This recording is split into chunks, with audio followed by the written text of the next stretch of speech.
अज़ीज़ान मिल्लत, मेरे मोहतरम बुजुर्ग,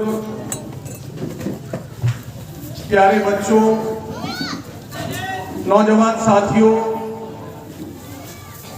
येसूपुरा गांव के बहुत जिम्मेदार मेरे बुजुर्ग यहाँ मौजूद हैं। मेरे लिए बाइस फख्र कि मैं आज पहली बार आपके दरमियान हाजिर हुआ और आपने मुझ खादसार को जो इज्जत दी, मैं उसके लिए आपके पूरे गांव का और पूरे गांव के तमाम लोगों का शुक्रगुजार हूं। बहुत बहुत शुक्रिया। हमारे डाइस पर यहाँ मौजूद हैं पूर्व एमपी साहब जो दो बार एमपी रहे, हरिद्वार से एमपी रहे, फिर खुर्जा से एमपी रहे। मैं उनका भी खैर मकदम करता हूँ, डॉक्टर भगवान दास राठौर साहब, कि उन्होंने अपनी खिदमत, बची हुई जिंदगी की सारी खिदमत मजलिस के नाम की और मजलिस को चौधरी जोगेंद्र साहब लेट पहुंचे, मैं इंतजार कर रहा था चौधरी साहब का और चौधरी जोगेंद्र साहब। मैंने आपको इस तरह का इस बैनर पर एक फोटो लगा है जिसके माथे पर एक तिलक है, वो हमारा भाई कहाँ है, तो पता चला कि अभी पहुंचने वाले हैं और चौधरी साहब यहाँ पहुंच गए। मैं बहुत शुक्रिया अदा करता हूँ चौधरी साहब का। मैं तमाम लोगों से गुजारिश करता हूँ जो लोग मजलिस के कारवा को लेकर मेरे साथ कदम से कदम मिलाकर चल रहे हैं।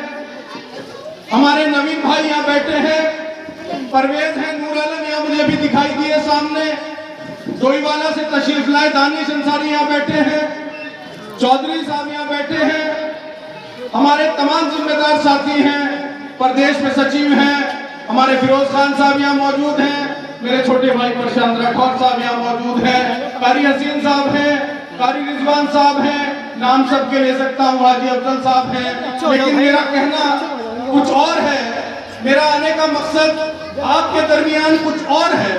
मैं आपसे जो बात अपनी रुदात सुनाने आया हूँ वो बात कुछ और है। बहुत साल हो गए, 70 साल हो गए, हमारी एक बहन अभी यहाँ आई है, मैं इनका खैर मकदम करता हूँ और इनकी जिंदा दिली को सलाम करता हूँ, इनकी जिंदा दिली को कि इन्होंने हौसला किया, एक अज़्म किया और आगे बढ़कर आज इन्होंने एक कुर्सी संभाली है। और मुझे यकीन है इंशाअल्लाह कि आज ये इस कुर्सी पे बैठी हैं, कल इंशाअल्लाह अगर इन्होंने अपने कदम को मुस्तहकम रखा और पार्टी के लिए काम किया, शुक्रिया भाई, पार्टी के लिए काम किया, तो इंशाअल्लाह आज ये माइक कल इनके हाथ में जरूर होगा इंशाअल्लाह। यकीन रखिए इस बात का। मेरे दोस्तों, नौजवान साथियों, बुजुर्गों, मैं आप लोगों से जो अपनी बात करने आया हूँ वो सिर्फ इतनी सी है कि 70 साल हो गए, 73 साल मुल्क की आजादी को हो गए और हमने 73 साल में अगर कुछ देखा है तो सिर्फ एक चीज देखी है, नाम से हमारा मुल्क आजाद है, हम आजाद हो गए, लेकिन हमारा जहन आजाद नहीं हुआ। आज लड़ाई सिर्फ इस बात की है, मजलिस आपके दर पर इसलिए दस्तक दे रही है, बैरिस्टर असदुद्दीन ओवैसी दिन रात आपके लिए इसलिए मेहनत कर रहे हैं कि मेरी कौम का जहन गुलाम है, मुझे अपनी कौम के जहन को आजाद करना है, अपने कौम के जहन को जगाना है, इन जहनों में सोए हुए उस शेरों को जगाना है जो शेर सो रहे हैं, उन्हें जगाने के लिए मजलिस आपके दरमियान आई है। मैं आपके दरमियान आया हूँ, ये तमाम काफिला आपके पास आया है। मेरे दोस्तों, 70-73 साल में बहुत सारी पार्टियां आई, बहुत सारे लोग आए, बड़े बड़े लीडर आए, बड़े बड़े लोग आए आपके पास। उन्होंने आपसे आकर सिर्फ एक बात कही होगी, सोचना मेरी बात को और लेटकर रात को गौर करना कि उन्होंने एक बात कही होगी कि मैं फला पार्टी से आया हूँ, मुझे आप लोग वोट दे दो, उस पार्टी के पास इतना वोट है, मैं एमएलए बन जाऊंगा। दूसरा आया होगा, उसने आके कहा होगा कि इस सत्ता में यहाँ पार्टी है, जिस पार्टी का मैं टिकट लाया हूँ उस पार्टी के लिए वोट दे दो, वो पार्टी सत्ता में आएगी, मैं मिनिस्टर बन जाऊंगा। तीसरा आया होगा, उसने आकर कहा होगा कि आप लोग इकट्ठे हो जाओ और मुझे वोट दे दो तो मैं एमपी बन जाऊंगा। मेरे दोस्तों, नैयर काज़मी यहाँ एमपी एमएलए बनने नहीं आया, नैयर काज़मी आया तो वो अपनी कौम को जगाने आया, अपनी कौम को सोए हुए नैयर काज़मी कदम बढ़ाओ, नैयर काज़मी कदम बढ़ाओ। हम यहाँ आए तो सिर्फ इसलिए आए कि आप में से बनेगा एमएलए, आप में से बनेगा एमपी, आप में से बनेगा चेयरमैन। लेकिन मेरे दोस्तों, वो तब होगा जब हम इत्तेहाद करेंगे, जब हम इत्तिफाक करेंगे, जब एक माला के फूल बनेंगे। ए खुदा अब तू ये मौजूदा कर दे। अब मैं दुआ करता हूँ अल्लाह से यही कि ए खुदा अब तू ये मौजूदा कर दे, हौसला दे के समंदर के हवाले कर दे, हौसला दे के समंदर के हवाले कर दे। हम तो मोती हैं, बिखरे हुए रहते हैं, हम तो मोती हैं, बिखरे हुए रहते हैं। इल्तिजा है कि धागे के हवाले कर दे। आमीन आमीन। वो धागा कौन सा है? वो धागा है बैरिस्टर असदुद्दीन ओवैसी मेरे दोस्तों, वो धागा है मजलिस इत्तेहादुल मुस्लिमीन मेरे दोस्तों। उस धागे में जिस दिन इकट्ठे हो जाओगे, उस दिन उस धागे में पिल जाओगे, आप माला बन जाओगे, तस्बीह बन जाओगे और सियासत की इस कच्ची और पथरीली जमीन पर आप लोग इबादत करना सीख जाओगे। क्योंकि मेरा कायद मेरा नहीं, आज जितने लोग यहाँ इकट्ठे हैं, हम सबका कायद बैरिस्टर असदुद्दीन ओवैसी है। असदुद्दीन ओवैसी, असदुद्दीन ओवैसी कदम बढ़ाओ। वो शख्स जो सदन में खड़ा होता है तो सच बोलता है, जब सदन के बाहर खड़ा होता है, डाइस पर बैठता है तो हक बोलता है, जब लाखों और करोड़ों की भीड़ में खड़ा होता है तो हक से मुंह नहीं मोड़ता, जब टीवी के चैनल पर बैठता है तो सामने वाले से आंख मिलाकर बात करता है, और जब सदन में कोई बिल पास होता है तो उसे फाड़ने की जुर्रत आपका नेता, आपका कायद करता है। तो इतिहास में आज यहाँ ज्यादातर लोग मेरी कौम के हैं। मैं अपनी कौम से सवाल करता हूँ। पिछली बार अभी इन्होंने बताया 2014 में सदन के अंदर 26 एमपी थे, 25 आपके 27 थे। कभी किसी को बोलते हुए सुना है? बताओ आप लोग मुझे, किसी ने बोलते हुए सुना है किसी मुसलमान एमपी को सदन के अंदर? आंख मिलाना तो बहुत दूर की बात, खड़े होकर बोल नहीं सकता। एमपी बनकर पहुंच जाते हैं और वहां जाकर हमने सोते हुए जरूर देखा है। हमने अपने यहाँ के एमपी को मैंने देखा है, सदन चल रहा है वो सो रहे थे। मेरे दोस्तों, मुद्दा उठाना तो बहुत दूर की बात, आपके हक की बात करना तो बहुत दूर की बात। आज जिस सरकार देश में और प्रदेश में है, मुंतजिर आ जाओ, इधर आ जाओ, अम्बुवाला से हमारे बहुत कर्मठ साथी हैं, ये तशरीफ लाए, बहुत बहुत खैर एकदम लेट हो गए। बहरहाल मैं आप लोगों से जोर कर रहा था कि हम लोगों ने अपने कायद को देखा है सदन के अंदर कि उस शख्स की पहली बेटी की शादी, पहली बेटी का निकाह, 3 तलाक का बिल, एक दिन उसी दिन शादी, उसी दिन 3 तलाक का बिल पास हो रहा था। मेरे दोस्तों, क्या किया उस शख्स ने? उसने अपनी बेटी की शादी नहीं देखी, अपनी बेटी के निकाह में नहीं पहुंचे। क्यों? क्योंकि उसे शरीयत की फिक्र थी, उसे मेरे और आपके फिक्र थी। वो इसलिए सदन में पहुंचा और उसने सदन में पहुंचकर अपनी बात रखी। आज बहुत लोग कहते हैं, मुझसे भी कहते हैं, काज़मी साहब तुम क्या कर लोगे, तुम अकेले हो, तुम क्या करोगे? मैं उनसे यही कहता हूँ जो मेरे भाई ने अभी शेर सुनाया था कि मैं अकेला ही चला था जानिबे मंजिल, मगर आज ये देखिए कारवां मेरा बैठा है यार। मेरे सब लोग, मुझे ऐसा लग रहा है कि जब कल इलेक्शन आएगा या मजलिस की बात आएगी, जब बैरिस्टर असदुद्दीन ओवैसी साहब आएंगे तो ये काफिला वहां भी नजर आएगा इंशाअल्लाह। तो मेरा ये यकीन है। तो मेरे दोस्तों, वो शख्स जिसने अपनी बेटी के निकाह में शिरकत नहीं की और आपकी शरीयत की हिफाजत के लिए अकेले खड़े होकर दहाड़ता रहा पूरे सदन के अंदर, आप उस शख्स के बारे में क्या ये सोचेंगे? क्या उसकी कुर्बानी नहीं है? आज तक हम लोग तरस रहे थे हमें कोई कायद मिल जाए। बहुत लोग आए कौम के अंदर, बड़े बड़े लीडर आए कौम के अंदर, बड़े बड़े कायद आए, बड़े बड़े रहनुमा आए, बड़े बड़े दावे किए उन्होंने, आकर बड़े बड़े दावे उन्होंने किए कि हम लोग ये काम कर देंगे, हम लोग ये कर देंगे, हम लोग वो करा देंगे। लेकिन हुआ कुछ नहीं। क्यों नहीं हुआ?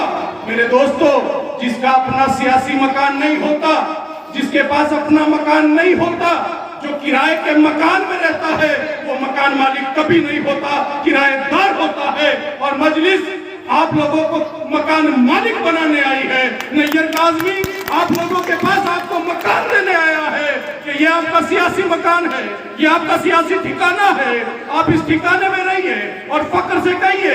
देख लेना, आप जाके पूछिए किसी ब्राह्मण से और पूछिए उससे कि तुम्हारी पार्टी कौन सी है, तो फौरन कहेगा कांग्रेस पार्टी। वोट आप लोग देते हो, पार्टी वो अपनी कहता है। आप बनिए पंजाबी के पास जाइए, ठाकुर के पास जाइए, आप उनसे कहिए कि तुम्हारी सियासी पार्टी कौन सी है, तुम्हारी सियासी जमात कौन सी है, तो पता है क्या कहेगा, फौरन कहेगा भारतीय जनता पार्टी। आप किसी दलित भाई के पास जाइए, उससे पूछिए तुम्हारी पार्टी कौन सी है, तो कहेगा बहुजन समाज पार्टी।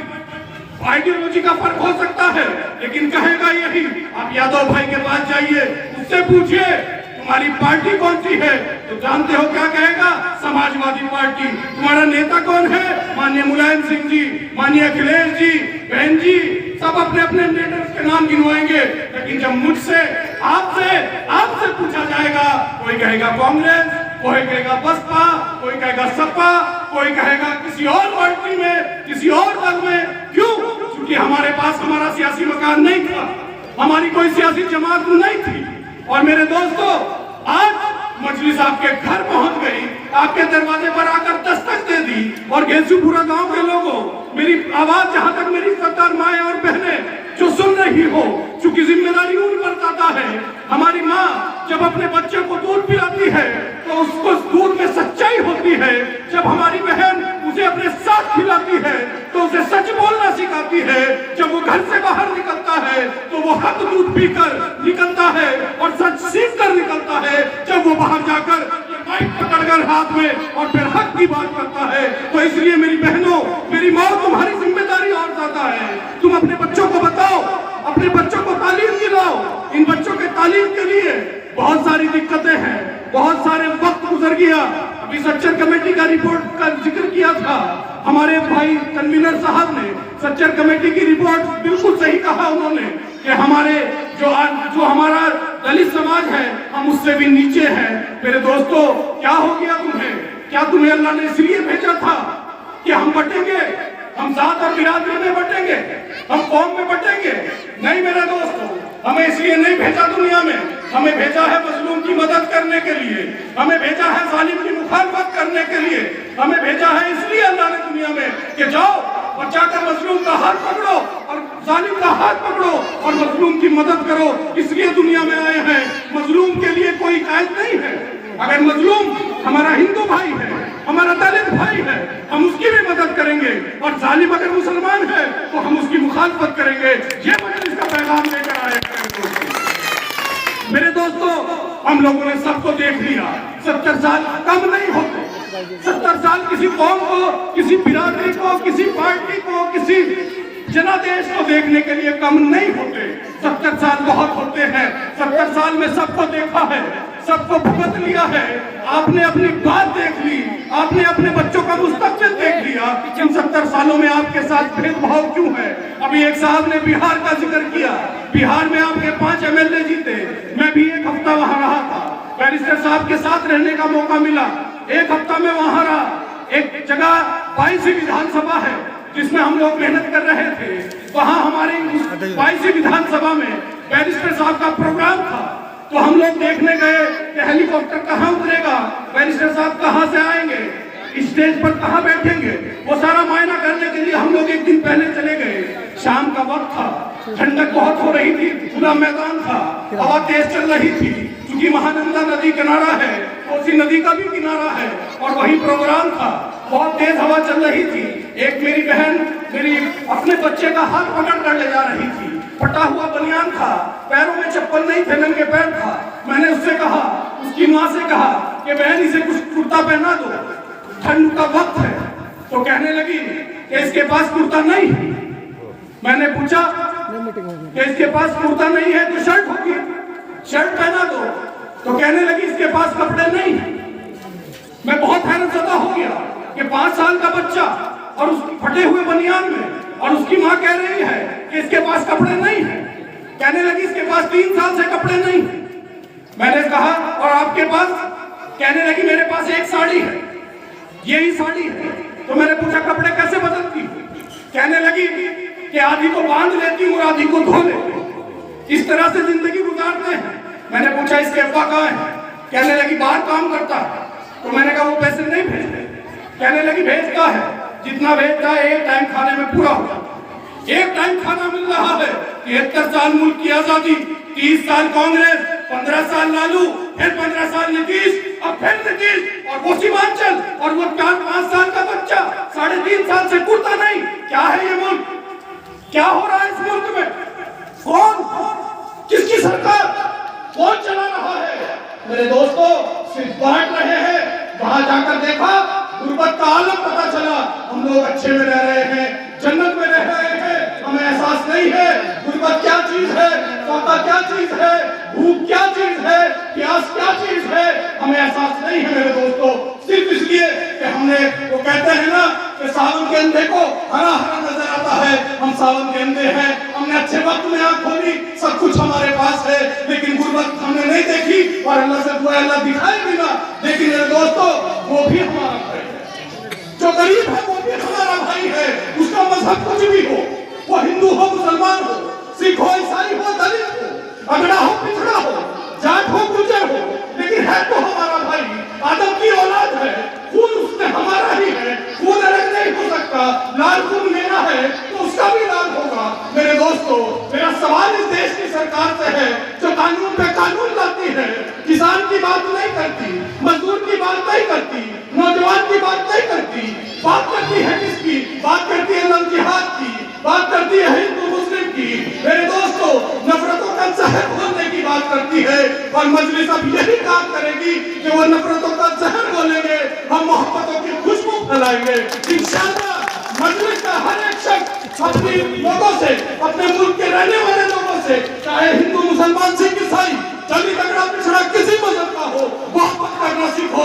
मेरे दोस्तों, मोहब्बत बड़ी चीज है। मोहब्बत जानवर से कर लो, वो भी आप कुत्ते से भी कर ली जाए तो वो भी पैरों में लौटना शुरू कर देता है। जानवर से कर लो, आवाज तो आपकी आवाज पर चलाएगा। ये मोहब्बत की कशिश है। आप लोग यहाँ बैठे हो, आप लोग इतनी गौर से सुन रहे हो, वो सिर्फ इसलिए सुन रहे हो कि ये बैरिस्टर असदुद्दीन ओवैसी की मोहब्बत, ये मोहब्बत है मेरे दोस्तों, इस शख्स से मोहब्बत है। मैं यहाँ चिल्ला रहा हूँ, इस शख्स से मोहब्बत है। आप अपनी कौम के दर्द के लिए, मेरा चिल्लाना सिर्फ इसलिए है। एक दोस्त मेरे से कह रहा था कि नहीं भाई बहुत जज्बाती हो जाते हो।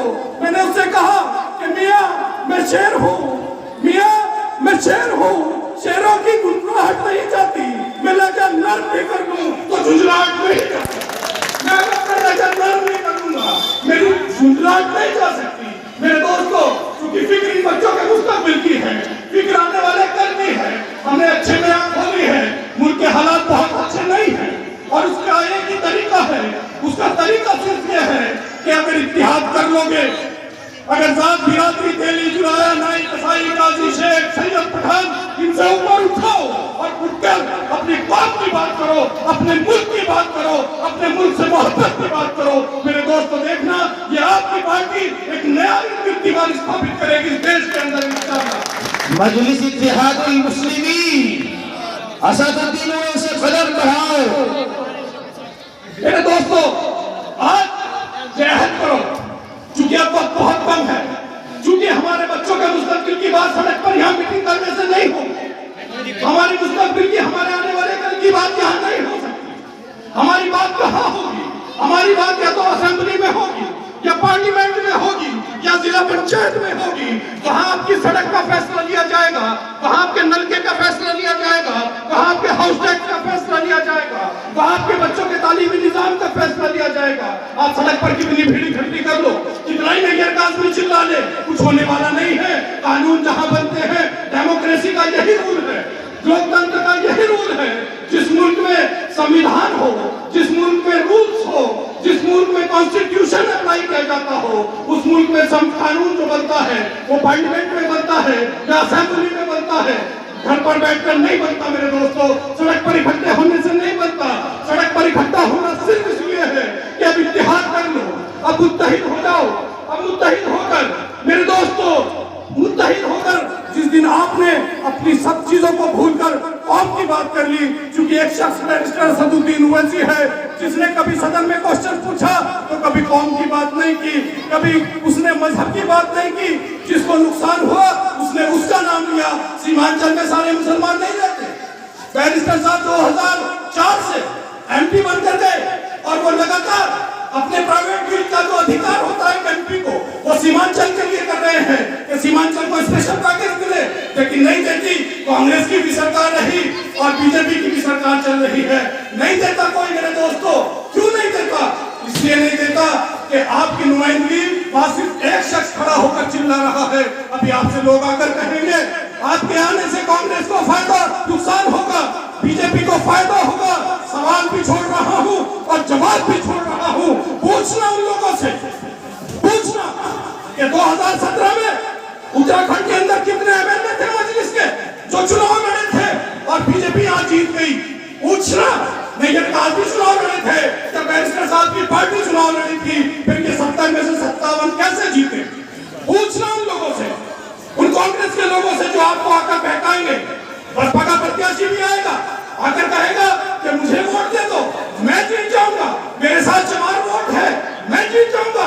आप उससे कहना कि 70 साल हो गए जीतने और हराने के लिए वोट करते हुए, इसको जिताना है और इसको हराना है। अब अपने आप को जिताने के लिए वोट करेंगे, अब वोट करेंगे तो अपने आप को जिताने के लिए वोट करेंगे। अब सोचना है तो सिर्फ ये सोचना है कि हम कैसे जीतेंगे। मेरे दोस्तों, दुनिया में जीने के 2 तरीके होते हैं। दुनिया में जीने के सिर्फ 2 तरीके होते हैं। एक तरीका ये होता है कि हाथ फैला कर जियो, एक तरीका ये होता है और दूसरा तरीका ये होता है कि इसी हाथ से बांट कर जियो, इसी हाथ से बांटो। मेरे दोस्तों, 70 साल हो गए, 70 साल से सियासत की इस दुनिया में हम मुसलमान की कैफियत यह है कि हमने हाथ फैलाना सीखा है, बांटना नहीं सीखा है। मेरे दोस्तों, हम इकट्ठे करते हैं अपनी कौम को और बिरयानी तैयार कर देते हैं अपनी कौम के लिए और जाते हैं मायावती के दरबार में, बहन जी मुझे टिकट दे दो। दूसरा आता है अपनी कौम को इकट्ठा करता है और जाकर बताता है कि अंसारी वोट इतना है, मुलायम सिंह जी मुझे टिकट दे दो। तीसरा आता है, वो आकर कहता है सोनिया जी के दरबार में कि मुझे टिकट दे दो। मेरे दोस्तों, इन्होंने हाथ फैलाना सीखा है। मजलिस के आने का मकसद, मेरा आने का मकसद, इन सब के आने का मकसद, बैरिस्टर साहब का पैगाम लेकर आने का मकसद यह है कि एक कौम के लोगों, एक कौम के नौजवानों और बुजुर्गों, हाथ इस हाथ से भीख मांगनी बंद करो, अब इस हाथ से बांटना शुरू करो। अब टिकट देना सीखो, टिकट मांगना बंद करो। आप टिकट बांटने वाले बनो और ये ध्यान रखना कि अल्लाह का जो रहमत होती है, अल्लाह की जो मदद आती है, भीख मांगने वाले पर नहीं आती। जो दुनिया से भीख मांगता है, मदद उस पर आती है जो सिर्फ अल्लाह से मांगता है, उस पर अल्लाह की मदद आती है। जो अल्लाह के सामने सिर झुकाता है, उस पर मदद आती है। मेरे दोस्तों, ये बहुत इस जलती जमीन पर अब कोई आसमान नहीं आने वाला। इस जलती जमीन पर अब कोई आसमान नहीं आने वाला, अब कोई और पैगंबर नहीं आने वाला, अब कोई और पैगंबर नहीं आने वाला। और प्यास कहती है कि अब रेत निचोड़ी जाए, प्यास कहती है कि अब रेत निचोड़ी जाए। अपने हिस्से में कोई और समंदर नहीं आने वाला, अपने हिस्से में कोई और समंदर नहीं आने वाला। और तुम पुकारोगे तो ऐसे में हरम आएंगे, तुम पुकारोगे तो ऐसे में हरम आएंगे, पर उड़ाते हुए नुसरत के अलम आएंगे। ये अलग बात कि तादाद में कम आएंगे, अब अबाबील के अंदाज में हम आएंगे। इंशाअल्लाह अबाबील बनकर आएंगे। मक्के की हिफाजत की थी अल्लाह ने, अबाबील भेज दी थी और अल्लाह ने पत्थर बरसवा दिए थे। मेरे दोस्तों, वही उसी तरह से अबाबील बन जाओगे, इकट्ठे हो जाओगे, हाथियों को भगा दोगे। जब इकट्ठे हो जाओगे, यही काम हमें करना है कि हमें इकट्ठे होना है। और जिस दिन आप इकट्ठे हो गए, लोग आपके दरबार में आएंगे, लोग आपके दरबार में आकर लोगों का हाथ ऐसे होगा और आपका हाथ ऐसे होगा। मेरे दोस्तों, वो दिन दूर नहीं है जब ये दाढ़ी टोपी वाले चचा मेरे बुजुर्ग यहाँ बैठे हैं, लोग इनसे आकर कहेंगे कि तुम्हारी पार्टी का लीडर जो है वो सिर पे टोपी रखता है, वो चेहरे पर दाढ़ी रखता है, तन पे कुर्ता पजामा पहनता है, शेरवानी पहनता है, वो आलिमों की बड़ी इज्जत करता है। उसके पास चलो, चचा मेरी सिफारिश कर दो, मुझे टिकट दिलवा दो। मेरे दोस्तों, ये कारनामा अंजाम देने के लिए, ये कारनामा अंजाम देने के लिए हम लोग यहाँ आए हैं कि आपकी इज्जत अफजाई हो, आपको लोग कहें, लोग आपसे आकर कहें आप अल्लाह से मांगो। इंशाअल्लाह वो दिन दूर नहीं है। मेरे दोस्तों, घबराने की भी जरूरत नहीं है, कोई जरूरत नहीं घबराने की। क्योंकि हम मुसलमान हैं, हमारा यकीन अल्लाह पर है। मौत अपने वक्त पर आएगी, मौत पहले नहीं आ सकती। लेकिन टीपू सुल्तान ने कहा था, शहीद टीपू सुल्तान ने कहा था कि शेर की एक दिन की जिंदगी अच्छी है, ईदर की 100 साल की जिंदगी से। मेरे दोस्तों, एक दिन की जिंदगी जी लेंगे। और अभी किसी ने शेर सुनाया था कि जामे शहादत पी लेंगे। तो इंशाअल्लाह अगर आप मजलिस का साथ दोगे, मजलिस के साथ रहोगे, सब चीजों से ऊपर उठकर, किसी मजहबी तफरीक को छोड़कर, किसी बिरादरी की तफरीक को छोड़कर, मेरे दोस्तों इस पसीने पे मत जाओ। जो लोग पसीना बहाते हैं वो इतिहास बदलते हैं, जो पानी बहाते हैं वो लिबास बदलते हैं। मैं लिबास नहीं बदलता, हमें इतिहास बदलना है। आपको इसी तरह पसीना बहाना है मेरे दोस्तों। मेरे दोस्तों, घबराने की जरूरत नहीं है। अपने अल्लाह से दुआ करो, न घबराओ अंधेरों से, न घबराओ अंधेरों से। अंधेरी रात को मालिक मुसाफिर हौसला रखे तो जुगनू भेज देता है, मुसाफिर हौसला रखे तो जुगनू भेज देता है। और चचा सजदे में गिर जाओ, दुआएं मांग कर देखो, खुदा कागज के फूलों में भी खुशबू भेज देता है। खुदा कैसे भेजेगा? कागज के फूल में। ये पतंग का निशान है, ये कागज की पतंग है जो आपके सामने टंगी है। मेरे दोस्तों, जब आपके नुमाइंदे यहाँ से जीत कर जाएंगे, जब पार्लियामेंट में पहुंचेंगे, जब असेंबली में पहुंचेंगे, जब जिला पंचायत में पहुंचेंगे और आपकी हक की बात करेंगे और मुसलमान का नाम लेकर कहेंगे कि नहीं, ऐसे नहीं हो सकता, इससे दिक्कत होगी समाज को, इससे दिक्कत होगी इंसानियत को, इससे परेशानी होगी मुसलमानों को, इससे दिक्कत होगी दलित समाज को। मेरे दोस्तों, उस दिन अधिकारी आएगा, अधिकारी खुद चल कर आएगा, क्योंकि उसे पता होगा कि सदन में इनकी मौजूदगी है, इनका नुमाइंदा वहां बैठा है, वो इनकी बात करेगा और वो आपके सामने आकर हाथ फैलाएगा। बहुत लोग आपसे कहेंगे ये अकेला क्या कर लेगा। मेरे दोस्तों, आपको एक बात सुनाकर अपनी बात को खत्म करता हूँ। आप ध्यान रखना, बहुत लोग कहेंगे ये अकेला क्या कर लेगा, ये पार्टी क्या कर देगी। आप बताना उनको कि बैरिस्टर सदुद्दीन ओवैसी अकेला था, सदन के अंदर बिल फाड़ के हाथ में रख दिया था, मोदी जी के सामने अकेला था। मेरे दोस्तों, कोई अकेला यहाँ खड़ा होकर ये काम करेगा। आज बिहार के अंदर 5 पहुंचे एमएलए, देखो ये 5 ने क्या कोराम बचा रखा है, हक की लड़ाई कैसे लड़ी जा रही है। मेरे दोस्तों, देखो बिहार में क्या हो रहा है, किस तरह से आपकी आवाज को सदन में बुलंद किया जा रहा है। पिछले 70 साल में आपका नाम लेकर कोई नहीं बोला वहां, वो भी उनमें से कई एमएलए, 2 एमएलए, 3 एमएलए, 5 में से 3 एमएलए बड़ी दूसरी पार्टियों से जीत कर भी एमएलए, लेकिन बोल नहीं सकते थे, गूंगे थे, किराए के मकान थे। क्योंकि आपने देख लिया एनआरसी का बिल आया तो कौन कौन था? आजम खान वहां मौजूद थे, हाजी फजलुर रहमान सहारनपुर से वहां मौजूद थे, एसटी हसन मुरादाबाद से मौजूद थे, शफीकुर रहमान मौजूद थे संभल से, अमरोहा से कुंवर दानिश मौजूद थे। क्यों जुबान सी गई? मुसलमान तो थे, क्या ओवैसी अकेला मुसलमान था?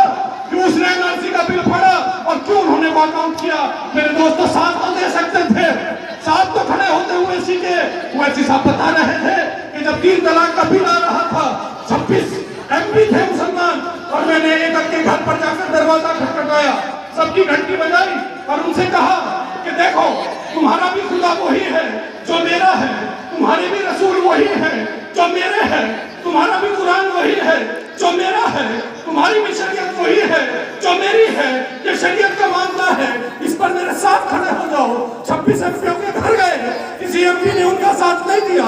किसी ने कहा कि मेरी पार्टी मुझे बाहर कर देगी, किसी ने कहा मेरे हिंदू भाई मुझे वोट नहीं देंगे, किसी ने कहा मुझे टिकट नहीं मिलेगा, किसी ने कहा मैं हार जाऊंगा, किसी ने ये नहीं कहा कि मैं शरीयत के साथ दूंगा। मेरे दोस्तों, वो अकेला मर्द मुजाहिद खड़ा हुआ और उसने हक बयान किया, और उसके पीछे किशनगंज बिहार से कांग्रेस के एमपी थे मौलाना इसरारुल हक कासमी साहब, वो वहां मौजूद थे, खामोश बैठे रहे। सदन में बिल पास हुआ, लोग बाहर निकले, ओवैसी साहब सदन की सीढ़ियों पे बैठकर रो रहे थे कि आज मेरी शरीयत को बदल दिया गया, आज मेरी शरीयत को तोड़ दिया गया। वो सदन की सीढ़ियों पर बैठकर रो रहे थे। मौलाना इसरारुल हक कासमी उतरे, बाहर निकले, मीडिया इकट्ठी थी, मीडिया ने पूछ लिया कि मौलाना एक बात बताइए, मौलाना आपसे जो सवाल अभी हम पूछना चाहते हैं कि बैरिस्टर साहब जो सदन में इतना चिल्ला रहे थे वो ठीक था या गलत था? तो वो कहने लगे कि नहीं, वो बिल्कुल ठीक था, कि क्या कुरान और हदीस की रोशनी में था, क्या कुरान और हदीस की रोशनी में था। तो कहने लगे फिर आपने क्यों नहीं उनका साथ दिया, आप क्यों नहीं बोले सदन में? तो कहने लगे कि मेरी पार्टी की नेता मेरी पार्टी की लीडर श्रीमती सोनिया गांधी जी ने मुझे बोलने की इजाजत नहीं दी थी। मेरे दोस्तों में झूठ नहीं बोलना, यूट्यूब पर उनका बयान है। मौलाना इस्लाम कासमी सुन लीजिए, उनका इंतकाल हो गया, अल्लाह उनकी मग़फ़िरत फरमाए, लेकिन आप लोग यूट्यूब पर है, सुनिए। उन्होंने कहा था कि मेरा भी दिल दुख रहा था, मेरी शरीयत को तोड़ा जा रहा है, मेरी शरीयत के कानून को बदला जा रहा है, मेरा भी दिल चाह रहा था कि मैं इस काले कानून का विरोध करूं, लेकिन क्या हुआ, मेरी पार्टी की सदर ने मुझे मना कर दिया। मेरे दोस्तों, फर्क यही है किराए के मकान में और अपने मकान में। जब अपने मकान से आओगे तो फिर किराएदार की हैसियत नहीं होगी। इसी तरह जिस तरह बैरिस्टर साहब ने वहां बिल फाड़ा था, जब यहाँ आपके पार्लियामेंट में, असेंबली में आपके खिलाफ बिल आएगा, आप यहाँ फाड़ोगे। आप में से कोई एक होगा जो जीत के जाएगा इंशाअल्लाह, लेकिन वो होगा तभी जब हम लोग उसूलों पर जहां जाए टकराना जरूरी है, उसूलों पर जहां जाए टकराना जरूरी है।